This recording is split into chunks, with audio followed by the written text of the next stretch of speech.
জন্ম আমরা পেয়েছি, স্বধর্মী হয়ে নিজের ধর্ম অবলম্বী হয়ে আমরা কৃষ্ণ চিনি না, কৃষ্ণ বুঝি না, কৃষ্ণ বলি না। মহাপ্রভুর আরেক দুইজন পারিষদ ছিল, পরবর্তীকালে খুব ভক্তির পথে অগ্রসর হয়েছেন। নাম হচ্ছেন শ্রী রূপ সনাতন গোস্বামী। সকলকে করজোড়ে অনুরোধ করব, ধ্যানপূর্বক শ্রবণ করবেন।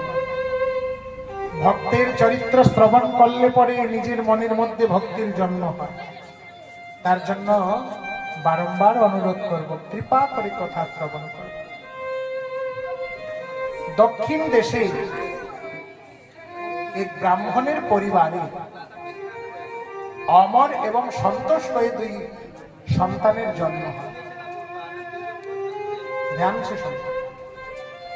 দক্ষিণ দেশে এক ব্রাহ্মণের পরিবার অমর এবং সন্তোষ, এই দুইজনার জন্ম হয়। বিদ্যা লাভ করার পরে নিজের পিতা মাতাকে সুখ দেওয়ার জন্য, আনন্দ দেওয়ার জন্য তারা নবাবের কাছে নকরি করে।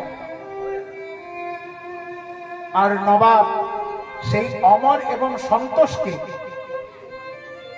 উপাধি দেয় বা নাম দেয় দবির খান এবং সাকর মল্লিক।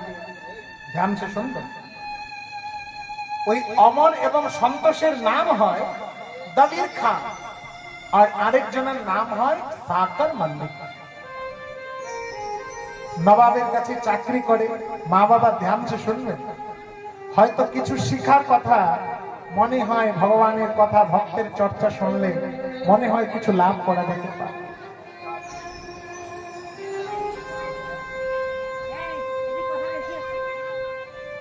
নবাবের কাছে নৌকরি করতে করতে এই দুইজন অমর এবং সন্তোষ সে ভুলেই গেছে যে আমরা সনাতন ধর্মের লোক। মা বাবা ধ্যান সে শুনবেন, আপনারা যদি নিজের ছেলে মেয়েদেরকে একটু না বলেন কি যে আমাদের ধর্মটা সনাতন ধর্মের লোক, আমরা সনাতন ধর্ম অবলম্বী, আমাদের রাম কৃষ্ণ ইষ্ট, তাহলে মনে রাখবেন আজকাল বাচ্চারাও কেউ মনে হয় ভুলেও ভগবানকে চিনতে বা ভগবানকে চেষ্টা করতে কেউ চায় না। আজকাল ভক্তি কি হয়েছে জানেন? ভক্তি কেমন হয়েছে না, ভক্তি হয়েছে ঋতু অনুসারে ভক্তি। আমাদের এক মহারাজ বলছে, যেমন দেখবেন এই পৃথিবী ঋতু আসলে তার ধরনের রঙ্গ পরিবর্তন হয়। এই যে গ্রীষ্মকাল চলছে, দেখবেন ধরনে সব শুষ্ক শুষ্ক হয়ে আছে, এরপরে বর্ষা হবে, আবার একটু শস্য শ্যামলা, আর পরে দেখবেন একটু শীত হলে একটু সবুজ হবে। তেমনি ভক্তিটা কেমন আজকাল মানুষের জীবনে না, ঋতু অনুসারে। ঋতু মানে এই যে চৈত্রী মাস গেছে, দেখবেন সবাই গেরুয়া গেরুয়া পরে, গলায় রুদ্রাক্ষের মালা, কপালে বড় বড় তিলক, হ্যাঁ, আর রোদ্দুরের মধ্যে জয় বাবা, হ্যাঁ কি বলে, ভোলা বাবা পার কাটেগা, ত্রিশূলধারী পার কাটেগা, ডমরুধারী পার কাটেগা। ঋতু আসলো, আর চৈত্রী মাসের প্রভাবে দেখবেন জয় ভোলা বাবা। এরপরে কিছুদিনের পরে দেখবেন, আর এরপরে আসবে আবার শ্রাবণ মাস, তখন আবার জয় ভোলানাথ। তারপরে আবার কিছুদিনের পরে কার্তিক মাস, দেখবেন একটু রামকৃষ্ণ হরি কেউ বল। ওই ঋতু যখন আসবে তখন ওই ভক্তির রঙ্গ পরিবর্তন। তো মনে রাখবেন, একে ভক্তি বলে না, তাহলে কি বলে? এই যে চৈত্রী মাসে বাবার পুজো দেয়, একে কি বলে? শাস্ত্রে বলছে এর নাম হচ্ছে আডম্বর বা দম্ভ। কি বলছে? এর নাম হচ্ছে আডম্বর। এ ভক্তি না, এ ভোলানাথের ভক্তি না, একে কি বলছে না, আডম্বর। এতে কি ভোলানাথ খুশি হয়? বলছে কোনোদিন না। দয়া করে, আমি কেউ নিন্দা চর্চার জন্য বসি নাই, আমি কেবল আমার ধর্মের তত্ত্বকে জানার জন্য, জানাবার জন্য এখানে উপস্থিত হয়ে আছি। ভক্তি কোনো আড়ম্বরের বস্তু না। ভক্তি ঋতু আসলে পরিবর্তন হবে না, ভক্তি নিশ্চল। ভক্তির সমৃদ্ধ সিন্ধুতে বর্ণিত হয়েছে শ্রী রূপ গোস্বামী পাদ ভক্তি রসামৃত সিন্ধুতে বলছে ভক্তি অনির্বচনীয়, ভক্তি অনির্বচনীয়, ভক্তি কখনো পরিবর্তন হয় না। নারদ ভক্তি সূত্রে দেবর্ষি নারদ বলছে ভক্তি না আকাঙ্ক্ষয়তি না সোচয়তি, ভক্তি কোনোদিন আকাঙ্ক্ষা রাখে না, ভক্তি কোনোদিন যাচন করে না। যাই হোক, সে বহু উচ্চ মার্গের প্রসঙ্গ। তবে অমর এবং সন্তোষ সে নিজে ভুলে গেছে যে আমরা সনাতন ধর্মের। ওই সকালবেলা স্নান করে রাজকীয় পোশাক পরে আর দরবারে আসে, রাজার কাজ করে। একজন কে জানেন? একজন প্রধানমন্ত্রী। প্রধানমন্ত্রী মানে ওই রাজার খুব নিকটের লোক। আরেকজন হচ্ছে সেনাপতি, সেনার মুখ্য। তো দুইজনের কাছে অর্থের কোনো অভাব নেই। মা বাবার খুব যত্ন চলছে, জানছে, শুনবেন, মা বাবার সেবা চলছে। আর মা বাবাও ওই অর্থ নিয়ে খুব আনন্দতে দিন কাটাচ্ছে। মহাপ্রভু গভীর চিন্তায়। কেন না মহাপ্রভু কেবল হরিনাম প্রচারের জন্য আসেনি। ভক্তবৃন্দ ধ্যান সে শুনবেন, চর্চা আজকে একটু কঠোর হয়ে যাচ্ছে, গভীর হয়ে যাচ্ছে। মহাপ্রভু কেবল হরিনাম প্রচারের জন্য আসেনি। কিসের জন্য এসেছিল? না মহাপ্রভুর সামনে দুটি বস্তু ছিল। মহাপ্রভুর সামনে দুটি বস্তু ছিল। কি কি? এক হচ্ছে ধর্মরক্ষা, এক হচ্ছে ধর্মরক্ষা, দ্বিতীয় হচ্ছে জীব দয়া। কেমন না সকলে বিধর্মীদের প্রচারে আকৃষ্ট ভাব গ্রহণ করে, সকলে বিধর্ম গ্রহণ করেছে। আর তেমনি সময় মহাপ্রভুর প্রাদুর্ভাব হয়েছে। কেউর মনে কষ্ট দেওয়া যাবে না, আবার নিজের ধর্মে টানে আনতে হবে। চিন্তা করুন কত কষ্ট না হতে পারে। লোকে বলে যে না আমরা এমনি এমনি এই যে সুখ কটা খাচ্ছি না, সুখ মানে কি না মা বাবা সব জোগাড় করে গেছে। যদি আজকে গৌরাঙ্গ না হতো, মনে হয় আজকেও আমরা কোনো মুসলমান রাজার বাড়িতে নৌকার চাকর হয়ে থাকতাম। জয় রাধে, হরিবোল হরিবোল। ইংরেজ তো পরে আসছে, তার পূর্বে তো মুসলমান ছিল, মুঘলরা ছিল। হ্যাঁ, যদি মহাপ্রভু না আসতো সনাতন ধর্ম থাকতো।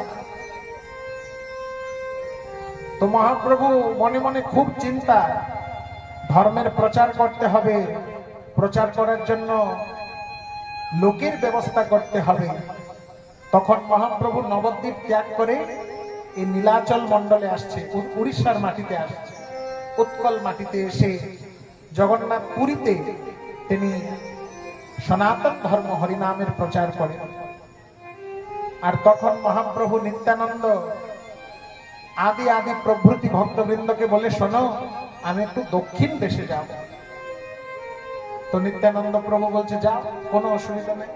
সঙ্গে দুটি সেবক পাঠিয়ে দিয়েছে, গোবিন্দ দাস এবং আরেকজন ভক্ত গৌরীদাস পণ্ডিত। গোবিন্দ আর গৌরীদাস দুইজনকে পাঠিয়েছে। কেন না গোবিন্দ দাস ভালো সেবক, মহাপ্রভুর ভালো সেবা করতে পারে। আর গৌরীদাস পণ্ডিত কি করে না ভালো গান গাইতে পারে। এই দুইজনকে পাঠিয়ে দিলে মহাপ্রভুর অসুবিধা হবে না। একজন গান শোনাবে আর মহাপ্রভু আনন্দতে থাকবে, আর এমনি সেবা করবে। তো নিত্যানন্দ প্রভু জোগাড় করে রাখছে যে গৌরীদাস পণ্ডিত আর গোবিন্দ দাস মহাপ্রভুর মুখ্য সেবক, এই দুইজনকে পাঠাবে বলে। মহাপ্রভু বলছে শোনো নিতাই, আমি কেউকে নিয়ে যাব না, আমি একা যাব। নীলাচলে মহাপ্রভু, নীলাচলে মহাপ্রভু করিল গমন। রাম রাঘব রাম রাঘব করিয়া শরণ। মহাপ্রভু যখন দক্ষিণ দেশে যাচ্ছে, তখন মহাপ্রভু দুই হাত তুলে বলছে রাম রাঘব রক্ষমাম কৃষ্ণ কেশব পাহিমাম, উচ্চারণ করতে করতে যাচ্ছে। মহাপ্রভু আনন্দ চিত্তে, করুণা উদ্রেক চিত্ত, কি বলিব গৌরাঙ্গের মূরতির খানি, যেন সাক্ষাৎ করুণা উদ্রেক ছটিমত মানি। প্রেম যেন পিগলিত সম্পূর্ণ শরীর, রোমে রোমে কৃষ্ণ কৃষ্ণ বলে বহে, অশ্রুতে বহেনি। হ্যাঁ হ্যাঁ, হরি বল। মহাপ্রভুর সম্পূর্ণ রোমে রোমে যেন কৃষ্ণ কৃষ্ণ বলছে। আহা, ঘুম চলে আসছে সকল। আর এই গরমে পাতা তুলে এসে আর কষ্ট করে ঠাকুরের কথা শুনছে, কি করা যায়?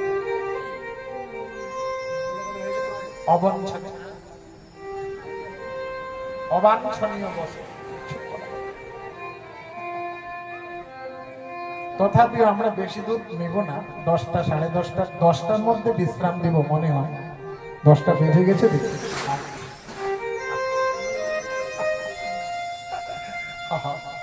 আশা রাখি। মহাপ্রভু কেমন বলছে যেন রোমে রোমে কৃষ্ণ কৃষ্ণ বলে করুণা উদ্রেক চিত্ত।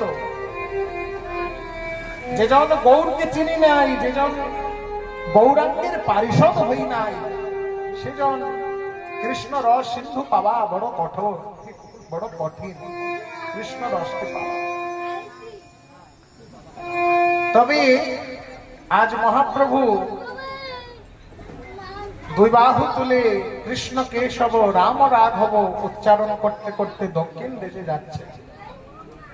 দক্ষিণ দেশে যেতে হলে ধ্যান সে শুনবেন, দক্ষিণ দেশে যেতে হলে গোদাবরী পার করতে হয়। মহাপ্রভু ওই গোদাবরীর তটে এসেছে।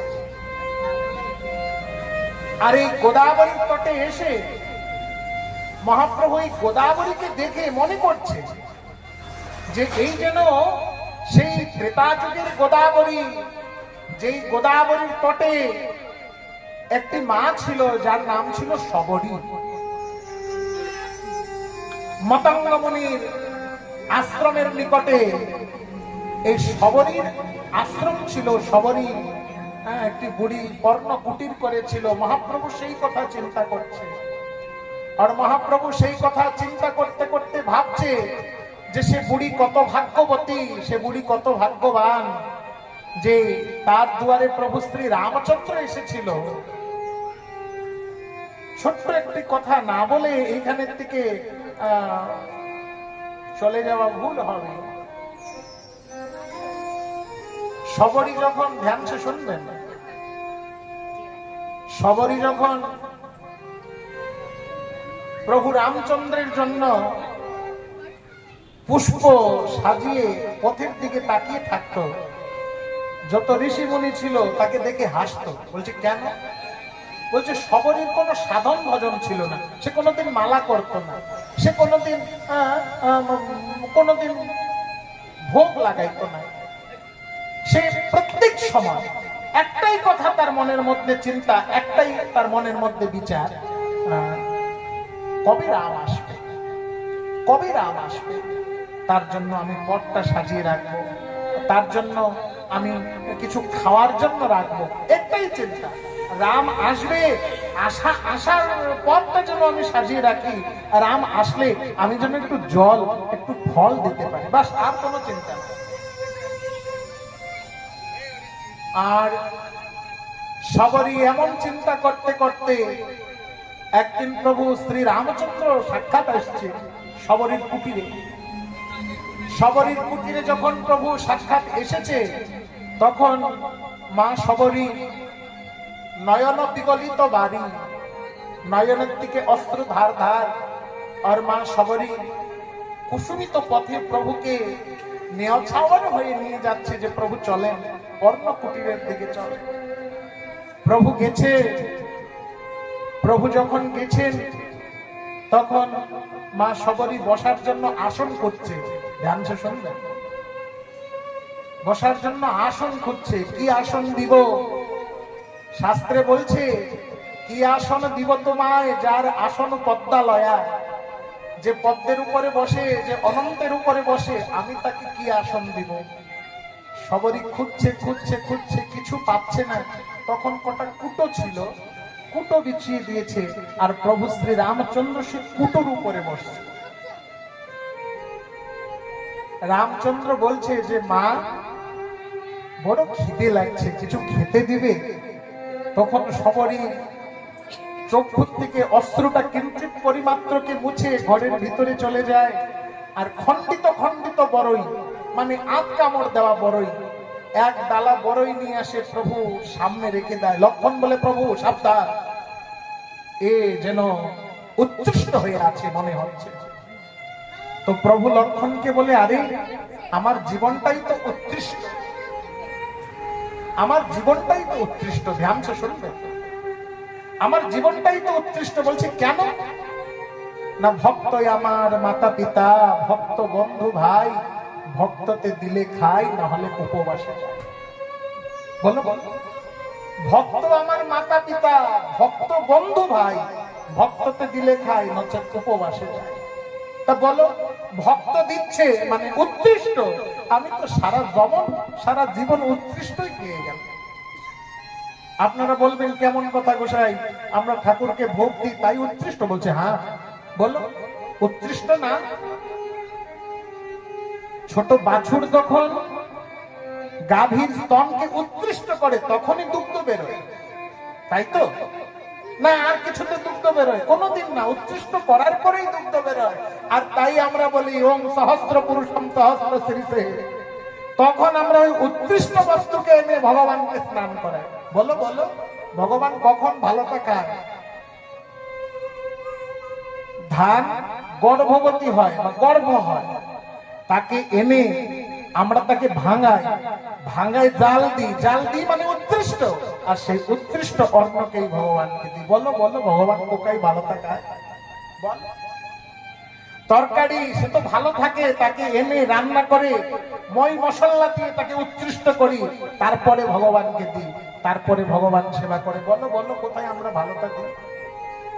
হ্যাঁ, শ্রী সনাতন গোস্বামী যখন তুলসীদাসজি মহারাজ বৃন্দাবনে এসেছিলেন, সনাতন গোস্বামী তার জন্য প্রসাদ পাঠাইলেন।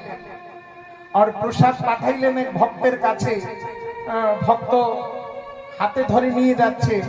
তুলসীদাস গোস্বামী প্রসাদকে নেওয়া মাত্রকে আনন্দতে কীর্তন করতে লাগে। আর কীর্তন করতে করতে সে সম্পূর্ণ প্রসাদ তার গায়ে মেখে যায়।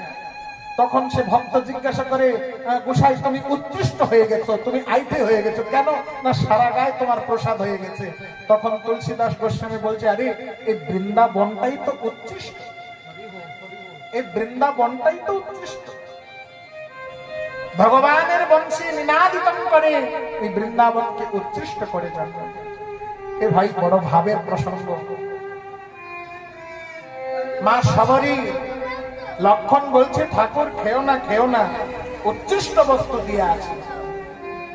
ভগবান বলছে, দেখো লক্ষণ, সারা জীবন আমি উৎকৃষ্ট খেয়ে গেলাম, আর আজকে একটু খেয়ে দেখি।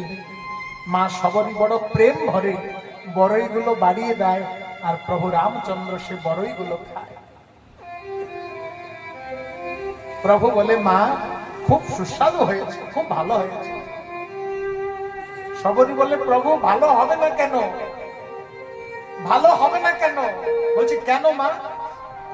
বলছে, আরে যখন আমি বড়ইটা পারি তখন মনে মনে চিন্তা করি, এই যে বড়ই, এই বড়ই যদি তিতো থাকে তাহলে আমি যদি প্রভুকে দিই তাহলে প্রভুর গালটাও তিতো হয়ে যায়।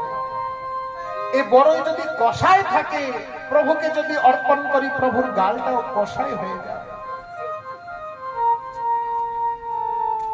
না না, এমন করে দেওয়া যাবে না, এমন করে প্রভুকে দেওয়া যাবে না। আমরা খেয়ে দেখি। মা সবরী নিজের জীবনকে ধন্য করে, ধন্যাতি ধন্য করে। মা সবরী প্রভুকে সেবা করেছে, কিছু দিই নাই। ধ্যান সে শুনবেন।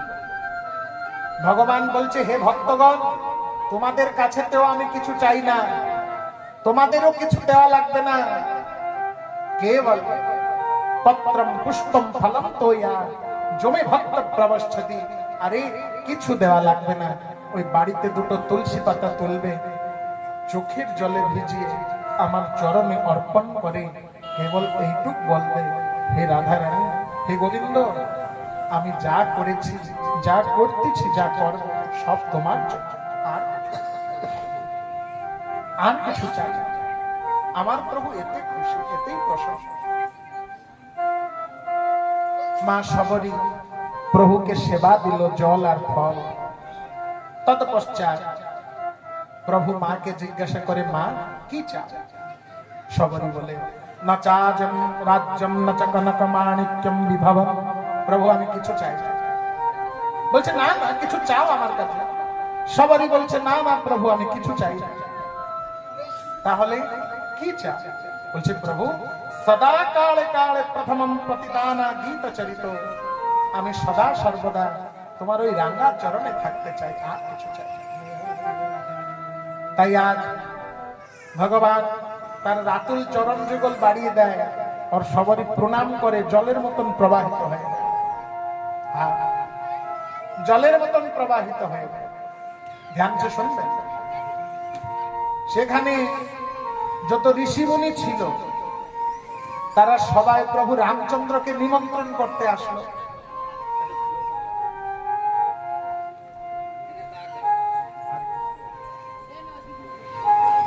কেন না দেখবেন, সাধারণ ভাবে একজনের বাড়িতে যদি গোসাই গোবিন্দ আসে, তাহলে এমনিও আমরাও একটু ডাকে ডাকে নিয়ে যাই, গোসাই আমাদের বাড়িতে একটু চরণ ধুলা দিয়ে যায়। তো ওই আগের থেকে পরম্পরা রয়েছে, সেই জন্য আজকাল আমরাও বলি। তো সকলে নিমন্ত্রণ করতে আসছে প্রভুকে, যে প্রভু আমাদের বাড়িতে একটু চলে চরণ ধুলো দাও। তো তখন প্রভু রামচন্দ্র বললেন, দেখেন হে সাধু, হে সন্থ, হে ঋষি, হে মুনি, বর্তমান আমার সময় নেই। তো তখন সাধুর একটু রাগ করলো, বলছে কেন কেন আমাদের কাছে যাওয়ার জন্য সময় নেই কেন? তো তখন প্রভু বললেন, দেখো আমি একটু ব্যস্ত আছি আমার পত্নীকে খোঁজ করার জন্য, পরে কখন আসলে আসবো। সাধুরা মনে মনে রাগ করছে, কিন্তু ভগবান শ্রী রামচন্দ্র কেউকে তো রাগ করতে পারে না, কেউর উপরে তো রাগ হতেও পারে না। প্রভু রামচন্দ্র মনে করছে তোমরা ভক্ত অপরাধ করছো, আমি তোমাদের বাড়ি যাই কেমন করে বলো? তোমরা সকলে ভক্ত অপরাধ করেছো, আমি তোমাদের বাড়ি যাব কেমন করে বলো? তো এক সাধু একটু জিদ ধরলো যে না তোমাকে যেতেই হবে। তখন প্রভু বললেন, একটা কাজ করো, যদি তোমরা সাবরী তীর্থে স্নান করতে পারো তাহলে আমি যেতে পারি। তখন সকল সাধুরা নিজের ভুলকে বুঝতে পেরে সেই সাবরীর জলে স্নান করলো, আর প্রভু তাদের উপরে কৃপা করলেন। যাই হোক, মহাপ্রভু গোদাবরী তটে এসে সেই প্রভুর কথা চিন্তা করছে। আর রাম রাঘব কৃষ্ণ কেশব বলতে বলতে দক্ষিণ দেশে পৌঁছায়। দক্ষিণ দেশে গিয়ে হুসেন শাহর দরবার। তখন পুরো নগর, পুরো রাজ্য তার অধিকৃত।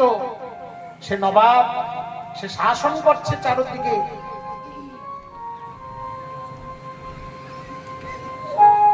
আজ দুইজন সাকার মল্লিক আর দবির খাস দুইজন উপস্থিত হয়ে আছে।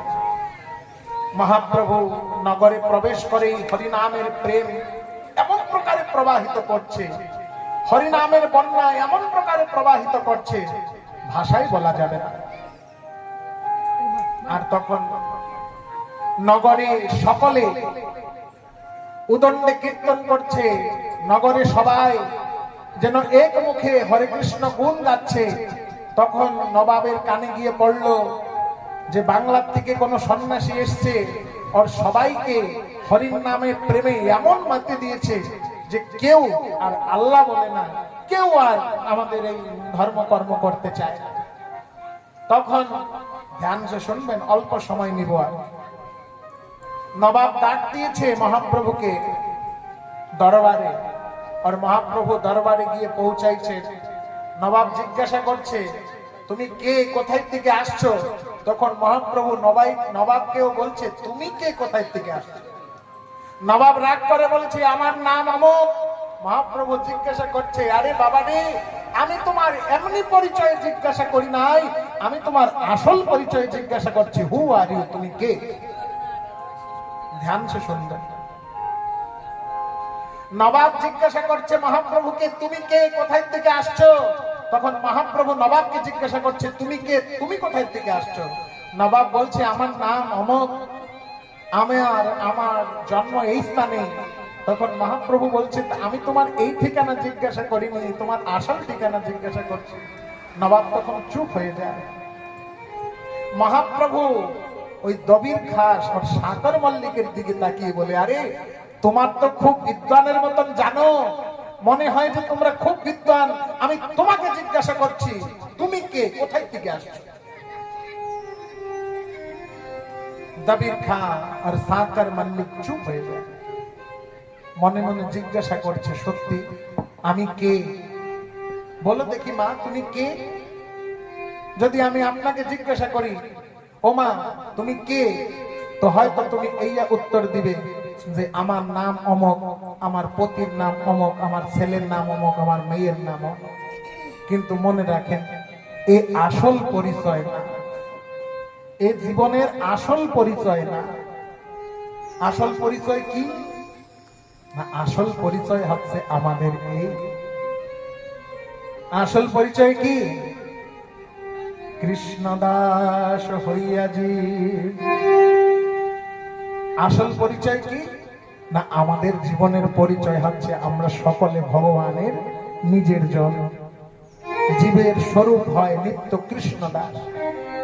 শুনছি, বহুবার শুনছি, আজকে না। সাকর মল্লিক আর দবির খাস মনে মনে চিন্তা করে, সত্যিকারে আমরা কে? সারা রাত ঘুম হয় না। মহাপ্রভু বলে তো চলে গেছে, গাছের নিকটে বসে হাসি হাসিতে কীর্তন করছে। আর মধ্যরাত্রের সময় দুইজন রূপ সনাতন দবির খাঁ ও সাকর মল্লিক এসে মহাপ্রভুর রাঙ্গা চরণের দিকে তাকায়, কখন বক্ষের দিকে তাকায়, কখন মুখের দিকে তাকায়। তুমি কে গো, কোথার থেকে আসলে? জীবনে একটা যেন সমুদ্রের মতন ঝড় সৃষ্টি করে গেলে। জীবনে একটা প্রশ্নের উত্তর আমরা দিতে পারলাম না। প্রশ্ন কি না, তুমি কে, কোথার থেকে আসছো? সারা রাত ধরে মহাপ্রভুকে তাকায়, চোখের জলে ভেসে ওঠে, উত্তর দিতে পারে না আমি কে। সকালবেলা নবাবের কাছে গিয়ে বলে, দেখেন আমাদের মন খুব অশান্তি হচ্ছে, আমার মন খুব ভালো লাগছে না, আমার কিছুদিনের ছুটি দেন। নবাব বলছে, খবরদার, রাজ্যে বর্তমান বিষম পরিস্থিতি, বাইরের থেকে কোন একটি আগন্তুক এসে সারা নগরে কেমন একটা যেন রোগ ছড়িয়ে দিয়েছে, এই সময় কেউ ছুটি নেবে না। তখন দবির খাঁ ও সাকর মল্লিক বলছে, শোনেন, সেই রোগে আমরাও জর্জরিত। যে রোগ এই সম্পূর্ণ নগরে ব্যাপ্ত হয়েছে, সেই রোগে আমরাও জর্জরিত। সে নাম শুনলে পরে আত্মা যেন ছটফট করে, নাম শুনলে পরে যেন মন বলে যে না না, আর থাকবো না, এবার আমি কৃষ্ণ বলবো, এবার আমি হরি বলবো, এবার আমি রাধা রানীর কাছে যাব। কিন্তু আর মনে হয় না, আর ছটফট হচ্ছে। নবাব দুইজনের ভাবকে লক্ষিত করে, দুইজনের ভাবকে দেখে বলছে, ঠিক আছে, কিছুদিনের জন্য তোমরা ছুটিতে থাকো। নবাবের কাছে অনুমতি নিয়ে দবির খাঁ ও সাকর মল্লিক মহাপ্রভুর কাছে আসে। এই তো চরিত্র বিস্তার একটু সংক্ষেপ করি, কেন না আমাদের আবার একটু খিচুড়ি প্রসাদ পেতে হবে সকাল, সবাইকে একটু খিচুড়ি প্রসাদ পেতে হবে। গরমের দিন আম দিয়ে খিচুড়ি হয়েছে, না পেলে তো হবে না। শ্রীনিতাই গৌরাঙ্গ মহাপ্রভু কি জয় হো। সাকর মল্লিক और দবির খাঁ সারাদিন ছটপট, কেন না দিনের বেলা গেলে লজ্জা লাগে। দেখবেন কখনো তো আমি বলি, আপনারা মন করবেন আমি কৃষ্ণ কথা শ্রবণ করব, কিছু দরকার নেই, কেবল মন করবেন, দেখবেন কৃষ্ণ কথা কোথার থেকে আপনার জন্য চলে আসবে কেউ বিশ্বাস করতে পারে।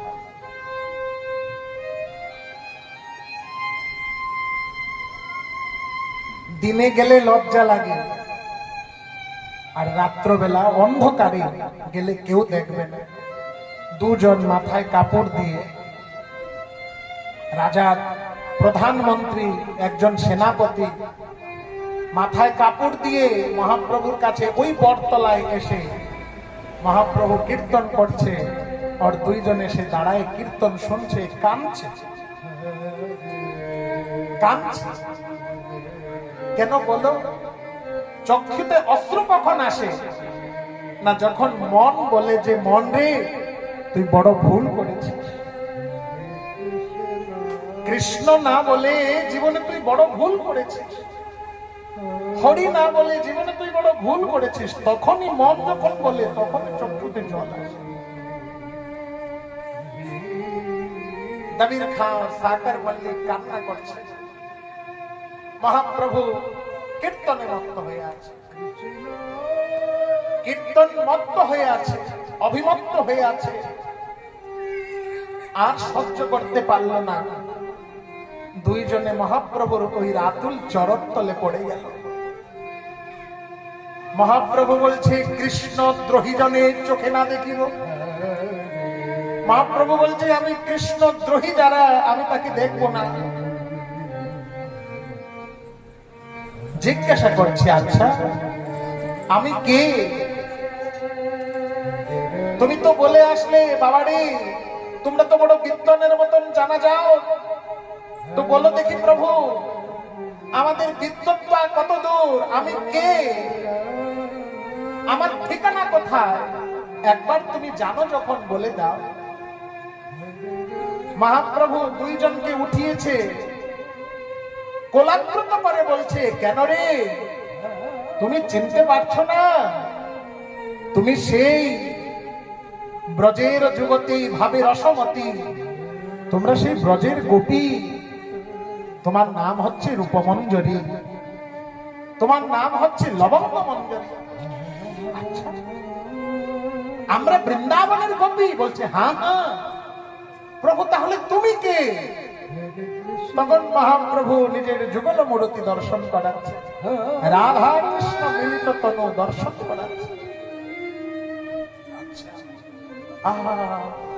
কি দেখছে? এক অঙ্গে দুই ভাব, নটরাজ রসরাজ, এক অঙ্গে দুই মূর্তি, কে কে? না এক হচ্ছে রসরাজ, এক হচ্ছে মহাভাব, দুই মূর্তিকে এক অঙ্গে দেখতে পাচ্ছি। মহাপ্রভু বলছে চেন চেন, তুমি কে? তুমি রাধারানীর নিত্য কাঙ্করী, তুমি রাধারানীর নিত্য সখী, তুমি নিত্য পারিষদা, তোমার নাম রূপ, তোমার নাম লবঙ্গ। মহাপ্রভু কৃপা করে স্বরূপ প্রদান করেন। ধ্যান সে শুনলেন। যখন আমরা গুরুদেবের কাছে যাই, গুরুদেব বলে থাকে বাবা তুমি কে? গুরুদেব বলেন বাবা তুমি কে? তখন আমি বলে থাকি আমার নাম রামদাস, আমার নাম শ্যামদাস। গুরুদেব বলে না না বাবা তুমি আজকের থেকে কৃষ্ণ দাস, তুমি আজকের থেকে রাধারানীর দাসী হবে। কেন না এই কৈঙ্করিত্ব প্রদান যত পর্যন্ত না হবে তত পর্যন্ত যুগল সেবা হবে না। রূপ সনাতনের রূপদর্শন করলেন মহাপ্রভু, কোলাগ্রত করলেন, প্রভু ধন্য হয়ে গেলাম, ধন্য হয়ে গেল। প্রভু কি আদেশ? কৃষ্ণ ভজ, আর কোন আদেশ? মহাপ্রভুর একটাই আদেশ, সকল ভক্তদের একটাই অনুরোধ, এই মহাপ্রভুর আদেশকে গ্রহণ করুন, আর কিছু চাই না। শ্রী রামচন্দ্র কবিরাজ মহাশয়, শ্রী নরোত্তম দাস ঠাকুর মহাশয় বলছেন তার পদে, প্রভু তোমাকে কে ডাকতে পারবে? তখন ঠাকুর মহাশয় পদে বলছেন আরে পাপী তাপী যত ছিল বাস, আর কেউ নয়। পুণ্যাত্মা কেউ কৃষ্ণ বলে না, পুণ্যাত্মা এমনি ভগবানকে পাবে, কিন্তু ভগবান একজনকেই বলে আরে পাপী কোনো টেনশন করো না, পাপী কোনো চিন্তা করো না, পাপ করেছো, অধর্ম করেছো, অন্যায় করেছো, কোনো চিন্তা করে না। একবার কৃষ্ণ বলো, একবার হরি বলো, একবার গোবিন্দ বলো, আর কিছু চাই না, আর কিছু চাই না, আর কিছু চাই না। মহাপ্রভু রূপ সনাতনকে তার স্বরূপ প্রদান করলো। মহাপ্রভু আদেশ করলো কৃষ্ণ নাম প্রচার, কৃষ্ণ নাম করো। মহাপ্রভুর আদেশে রূপ সনাতন গোস্বামী তার জীবনে দেখেন শ্রী সনাতন গোস্বামী তার কাছে সেই সময় 7টি পারস পাথর ছিল। পারস পাথর মানে কি জানেন? একটি পাথর, যে পাথর লোহাকে স্পর্শ করালে সোনা হয়ে যায়। প্রমাণ কোথায়? না, এই সনাতন গোস্বামী যখন ওই রাজার দরবার ত্যাগ করে যখন বৃন্দাবনে এসছে, সঙ্গে একটি পাথর এনেছিল। লোকে বিশ্বাস করত না, তার জন্য ওই সনাতন গোস্বামী রাগ করে যমুনায় ফেলে দিয়েছিল পাথর। ওর রাজা যখন জানতে পেরেছিল, দিল্লির নবাব যখন জানতে পেরেছিল, হাতি দিয়ে ওই পাথরকে খুঁজতে চেষ্টা করলো। হাতির পায়ে শিকুল বাঁধে চুম্বক লাগিয়ে, তো সেই শিকুলগুলো সব সোনা হয়ে গেছিল। সে পাথরের এত মর্ম ছিল। ধ্যান সে শুনবেন, তারা কোনো অভাবী ব্যক্তি ছিল না, তারা কোনো অভাবী ব্যক্তি নয়, তারা সকলে ভগবানের নামে সমস্ত কিছু ত্যাগ করে দিয়েছে। রূপ সনাতন গোস্বামী নবাবের কাছে থেকে সবকিছু ত্যাগ করে মহাপ্রভুর দেয়া হওয়া নাম আর মহাপ্রভুর দেয়া হওয়া স্বরূপকে গ্রহণ করে কৃষ্ণ নাম প্রচার করল। আমিও আপনাদের সকলের কাছে একটি অনুরোধ করব, মহাপ্রভুর দেয়া হওয়া আদেশ কি না, পৃথিবীতে আছে যত নগরাদি গ্রাম, সর্বত্র যেন প্রচার হোক কৃষ্ণ নাম হরিনাম। কৃষ্ণ নাম হরিনাম কি কোনোদিন ধ্যান সে শুনবেন? আমাদের মনে যাই থাকুক না কেন, কোনোদিন নামে যেন আমরা অপরাধ না অর্জন করি, কোনোদিন নামে যেন আমরা কোনো অপরাধ না অর্জন করি। সকলে চেষ্টা করব যেন নাম প্রেমে অবিমুক্ত হয়ে, নাম প্রেমে গাইতে গাইতে যেন এই জগৎকে আমরা উদ্ধার পাব। আসুন ওই নাম করতে করতে, আজকে যেই বালকের জন্মদিন, তার জন্য একটি কেক ওখানে একটু কাটা হবে। নাম করতে করতে আমরা আজকে এই ভাগবতের কথা বিশ্রাম দিব। নাম করতে করতে আমরা খিচুড়ি মহাপ্রসাদ নিয়ে নাম করতে করতে বাড়ি দেব। নিতাই গৌর প্রেমানন্দে হরি হরি। হরে কৃষ্ণ।